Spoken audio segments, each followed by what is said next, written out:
السلام عليكم، ازيكم يا طلاب دفعة 2025. أنا شريف رضا، طالب بكلية الطب جامعة المنصورة دفعة 2023.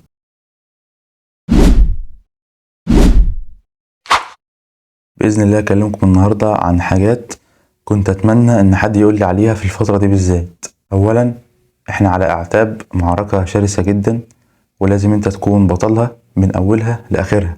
إحنا بقالنا شهرين بنلعب، يلا بقى ندخل في الجد. لما كنت في تالتة ثانوي كنت دايما بفكر نفسي بالجملة دي، ألا وهي إن تعب 11 شهر يهون عشان أدخل الحاجة اللي بحبها واستمتع بيها طول عمري. ولازم انت برضو تفكر نفسك بالجملة دي، وهي إن تعب 11 شهر أحسن من تعب العمر كله. وده مش معناه إن انت لما تدخل الحاجة اللي انت بتحبها مش هتتعب، لا، ده انت هيطلع عينك.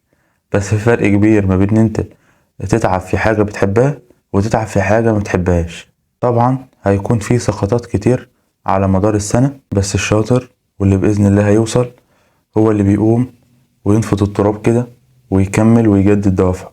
ثانوية عامة عاملة زي سباق لمسافات طويلة، اللي بيفوز فيه هو اللي بيكون نفسه أطول، واللي بياخدها واحدة واحدة من أول السنة. مش مثلا يجي في الأول كده يبذل أقصى طاقته وتلاقيه في النص عطلان، أو في الآخر خلاص نام خالص وخده خلص. أو واحد مثلا يفضل نايم لحد شهر 12 أو واحد، ويجي بعد كده يقولك أنا عايز ألحق السبق.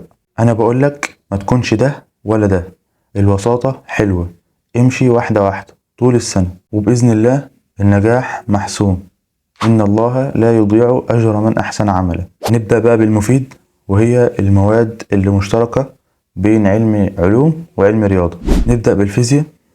انت محتاج في الفيزياء تكون متأسس على شوية حاجات رياضية، يعني مثلا ازاي تحل معادلتين مع بعض بالحذف او التعويض، ازاي تفهم العلاقات البيانية، ازاي تجيب الميل، النسبة مثلا عند زيادة كذا للضعف فإن كذا اللي هو المجهول التاني هيزيد لإيه أو هيقل لإيه.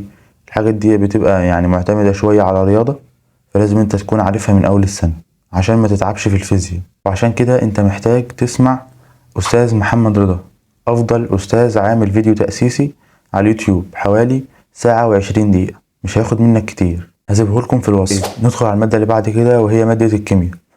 الكيمياء زي ما انتوا شفتوا امتحانات 2023، امتحان 24 يعني ما كانش صعب قوي زي 23، بس كان صعب برضه عشان بيبقى معتمد على شوية حاجات من أولى وتانية ثانوي، زي مثلا عدد أفوجادرو، عدد المولات، حاجات لها علاقة بالجدول الدوري. فهتلاقي مين بقى أفضل واحد عامل فيديو تأسيسي للحاجات اللي انت محتاجها في تالتة ثانوي من منهج أولى وتانية، هو مستر خالد صقر.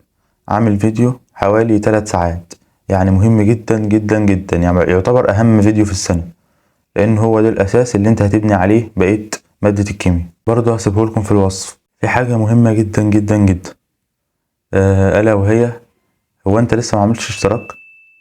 والله العظيم ما عملت. يا سيدك اللبلوبي، سيدك اللبلوبي. بالنسبة بقى للمادة اللي تبان مليانة كلام وحفظ وجرامر وسكيلز وقطع وإيساي والحاجات ديت، ايه ده، ما هي صعبة فعلا يا عم. لا والله هي مش صعبة ولا حاجة، هي بتبقى صعبة في الأول في الدراسة، بس امتحانها واسأل 21 و22 و23 و24 هيقولك أسهل امتحان شفته. انت محتاج بس في الأول كده ان انت تكون معاك حصيلة كلمات كويسة، وتشوف حد بيحل قدامك قطع عشان تتدرب وتعرف ازاي بتحلها.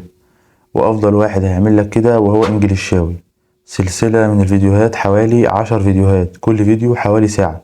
في كل فيديو بيحل معاك قطعة، بيقرأها كلمة كلمة ويفسرها كلمة كلمة، بحيث ان انت برضو لو شفت كلمات جديدة مش عارفها تدونها معاك في كراسة او في كشكول تعمل الانجليزي. بيحل معاك ترجمة، بيحل معاك إيساي، يعني هو بيكتب إيساي ويعرفك ازاي تكتب إيساي او باراجراف، تمام، في كل فيديو. فدي اهم حاجة ممكن تعملها في الاجازة دلوقتي. فعلا والله انا كنت اتمنى ان انا اشوف سلسلة الفيديوهات ديت قبل ما ادخل ثانوية عامة، بس هو خسارة ما كانش صورها بقى. القطع يعني ما تستهونوش بيها، القطع عليها حوالي 4%، 16 درجة، يعني تقريبا قد الكلمات والجرامر، يعني لا تقل اهمية عنهم بل تزيد كمان. هسيب لكم اللينك بتاع ال10 فيديوهات في الوصف، يعني انتوا لو هتطنشوا بقية المواد الفيديو ده او الفيديوهات ديت بجد ما تطنشوهاش. بالنسبة بقى للعربي، ركز معايا كويس جدا في الكلام اللي هقوله ده. العربي أهم حاجتين فيه هو النحو والبلاغة. بالنسبة النحو انت هتدرسه كامل مكمل كده في تالتة ثانوي، من أول المبتدأ والخبر لحد النعت والحال والظروف وكل حاجة انت هتدرسها في النحو، يبقى ملناش دعوة بالنحو خلاص. بالنسبة بقى للبلاغة، منهج أولى وتانية ثانوي داخل معاك في تالتة ثانوي، فلازم انت تكون متأسس فيه ويعني مظبطه كده عشان تعرف تحل نصوص في تالتة ثانوي. فمين اللي هيظبطها لك؟ جبتلكم 3 فيديوهات لمستر رضا الفاروق، لامم فيهم البلاغة كلها، يعني هيختم لكم البلاغة. فالفيديوهات دي برضو مهمة جدا، هسيب لكم اللينك بتاعها في الوصف. بالنسبة بقى لبقية المواد زي الفرنساوي والأحياء والجيولوجيا، الحاجات ديت يعني مش محتاجة منكم شغل دلوقتي في الأجازة، بإذن الله هتدرسوا كل الحاجات الخاصة بيها على مدار السنة، فانتوا ما تقلقوش من المواد دي. وبس كده، الفيديو كان دسم شوية بس يا رب يعجبكم. ان شاء الله مكمل معاكم طول السنة. ما تنساش اللايك والاشتراك وشيرك يساعد غيرك. والسلام عليكم ورحمة الله.